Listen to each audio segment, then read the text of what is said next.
This is the Comica BooMax, a dual hybrid wireless audio kit that may just be the most affordable 32-bit float wireless lav mic system on the market right now. Let me explain. What's up, nerds? Welcome back to the channel. So this is the Comica BooMax, a system that packs 32-bit float internal audio recording, great build quality, and a feature that I've never seen in a system like this, all at an affordable price of $189 US, making this, I'm pretty sure, one of the cheapest 32-bit float capable wireless hybrid lav mic systems you can buy right now. But is the audio quality still good enough? Now, Comica did send the system out to me, and they are sponsoring this video. So with that in mind, in this video, I'll walk you through what the BooMax can actually do, the pros, the cons, mixed and raw audio tests, and my own final thoughts. And then you can assess and decide if this kit is right for you. Oh, and yes, you're listening to it right now. This entire video is recorded on the BooMax system. Now here's what comes in the kit. You get a nice carrying case that includes everything you need for this system, including 2 transmitters, 1 receiver, a charging case,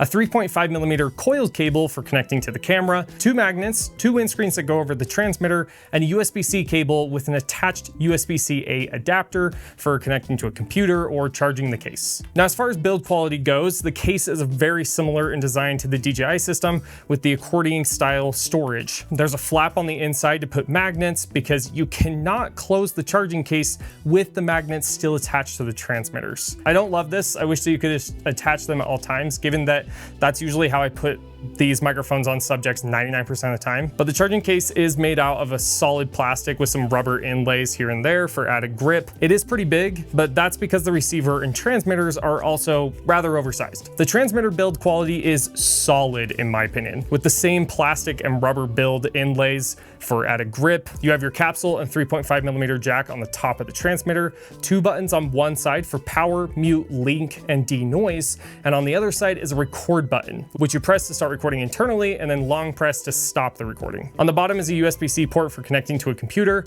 which is where you will pull your internal audio recorded files. There's a nice metal clip on the back as well. The size of the transmitter is a little bigger than the DJI Mic 2, but surprisingly it weighs about the same. Now the receiver is mostly plastic with that rubber build inlay on the top. There's a clip on the bottom which lets you attach to the hot shoe of your camera. There's an LED touchscreen on the front along with a dial for menu control, a USB-C port on the back, and a 3.5mm out and headphone jack on the side. There's a power/locking button on the other side as well. The touchscreen on the receiver is small, but it does feel pretty responsive to the touch, and the menu navigation felt pretty user intuitive. You can also use the dial to navigate the menu if you'd rather do it that way. Now, the main highlight of this system is the 48 kilohertz 32-bit float internal recording on the transmitters. Each transmitter has 32 gigabytes of internal storage, giving you up to 40 hours of 48 kilohertz 32-bit float recording. And it's actually one of the most affordable systems offering this feature. 32-bit float is great and all, but you've also got 24-bit recording into the camera, mono, stereo, and safety track recording modes, which that safety track is a -6 dB as a backup. You also have mute and gain control,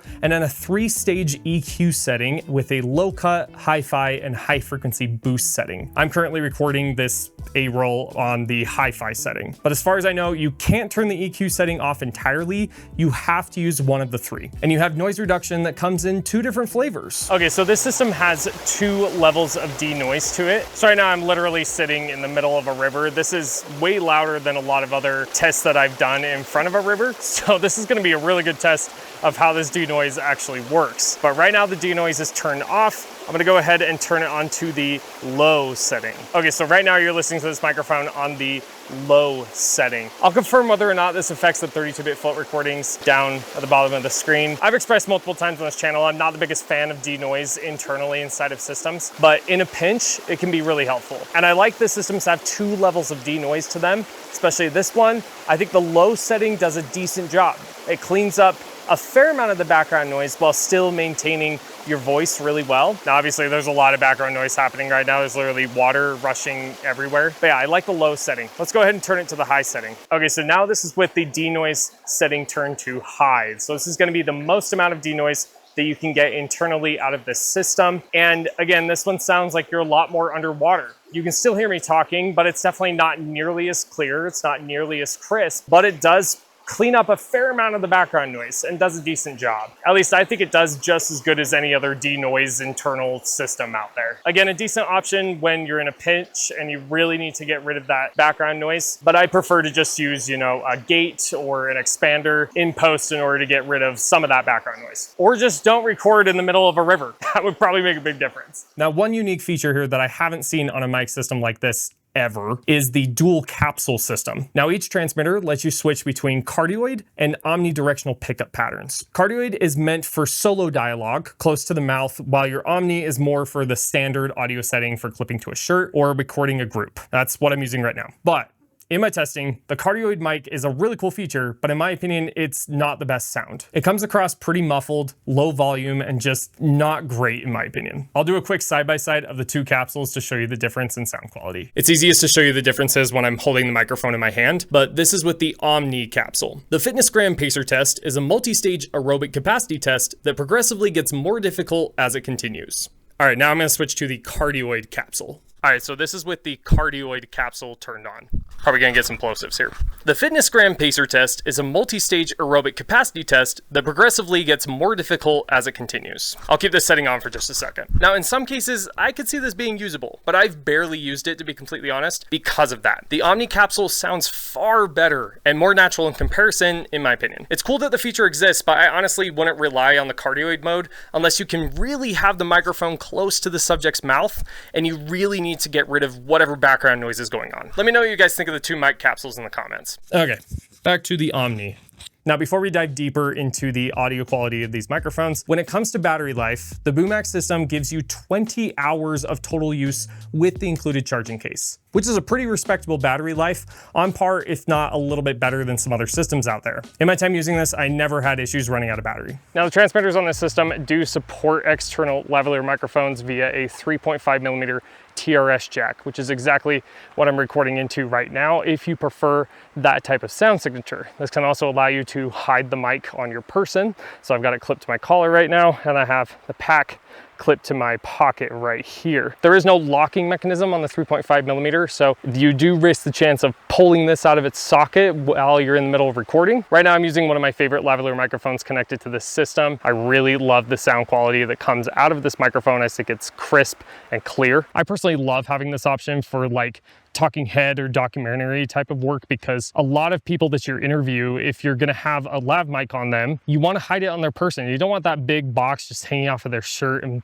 pulling on their shirt a lot. You want it to be able to be hidden and feel natural. You want to feel like they're just talking to the camera as if there's a boom mic right out of the shot right now. And I really like that for certain types of professional scenarios, but even in a budget or creator standpoint, this can be a way to improve your sound quality without getting a whole new system. The system does allow you to control some settings using the Comica app, which is nice for me as a solo creator testing systems like this all the time, because most of the time I'm on camera and I don't get to see the receiver. I love that the app connects automatically via Bluetooth and not a cable, which is different from other systems out there. That way I can change settings from a solid distance. You can start and stop recordings, as well as adjust the EQ, denoise, gain, and mute settings within the app. So far in this entire video, you've been listening to the mixed and raw versions of the audio from this microphone. I've been indicating which is which on the bottom of the screen for you. Mixed, meaning in post, I've adjusted the audio with EQ and a little bit of compression in order to make the microphone sound a little bit better. But now you're listening to what this microphone sounds like in its raw 32-bit flow natural state. To give you guys a nice feel of what the system sounds like, raw versus mixed, I'll recite one of my favorite excerpts and then let you decide for yourself what you think of the sound quality. The Fitness Gram Pacer Test is a multi-stage aerobic capacity test that progressively gets more difficult as it continues. The Fitness Gram Pacer Test is a multi-stage aerobic capacity test that progressively gets more difficult as it continues. All right, now I'm gonna switch to handheld. I'm gonna put the windscreen on. Holding the microphone like this is becoming pretty common in the creator space.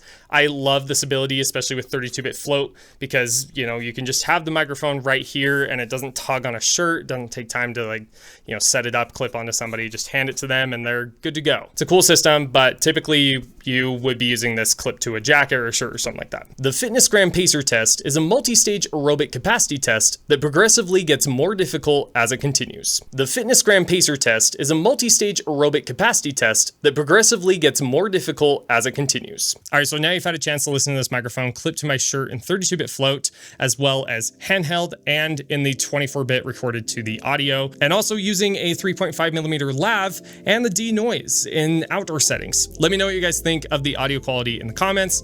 Curious to see what you guys think. When it comes to pros and cons, here's what I think. For pros, you have 32-bit float recording at one of the most affordable prices I've ever seen for a system like this. You got pretty great build quality, external lav support with standard 3.5mm inputs, a fantastic battery life, 20 hours is freaking solid, and you have a decent built-in mic sound, especially with the Omni capsule mode. I think as far as cons go, the Cardioid mic capsule sounds muffled and is pretty underpowered, but it is a unique situation for systems like this that I've never seen before. I do think that the execution could be improved just a little bit. The receiver is also pretty large compared to other systems out there, and the charging case doesn't fit the transmitters with the magnets or the windscreen attached. The transmitters are also a bit chunky, even though they do feel premium. I think if you're looking for a wireless mic system with professional grade 32-bit float recording and you're on a budget, the Comica BooMax is a real contender. It's not perfect, no system is, but the 32-bit float, battery life, lav support, and overall audio quality make this one of the most compelling options under $200 US,